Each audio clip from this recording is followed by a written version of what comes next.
Guys আমি আসছি, আমি বয়ফ্রেন্ড খুঁজতেছি, আমার কোনো বয়ফ্রেন্ড নাই। আমার যে বয়ফ্রেন্ড ছিল আমাকে মারা দিয়ে চলে গেছে, আমি অনেক কষ্টের মধ্যে আছি। তো তোমরা যদি আমার সাথে রিলেশন করতে চাও আমার টিকটক ফেসবুকে নক করতে পারো। ভাই মালটার কি উপায় গো ভাই, মালটার বলে কেটা কক্সবাজার নিয়ে খাইয়া দিছে। 2 দিন আগে রিলিং ভাইরাল করে ভাইরাল হইছস, কক্সবাজার গিয়ে আইফোন 16 লিয়ে আইছস, তাও তোর মন ভরে নাই।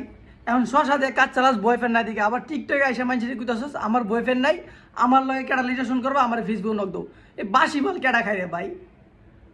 মানে আমি বুঝি না তোর কমন সেন্সে কেমনে আহে যে তুই আবারও রিলেশন করতে যাস। একবার তোর একজনে মারা দিয়ে চলে গেছে, ওইটা লাগে টিকটকে 2 দিন পরে পরে কান্দস, এদিক সেদিক দিয়ে কন্ট্রোভার্সি শুরু করে দেস। এখন আবার এক রিলেশন করতে চাস, পরে বন্ধু রিলেশন করবে ওর লগে কেডা এসব খাওয়া মাল চলে?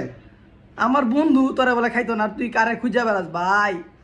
এখনো সময় আছে, নিজের ইজ্জত সম্মানটা ধুইরা লাগ। কি গমু তুই তো শশা দেখার চালাস।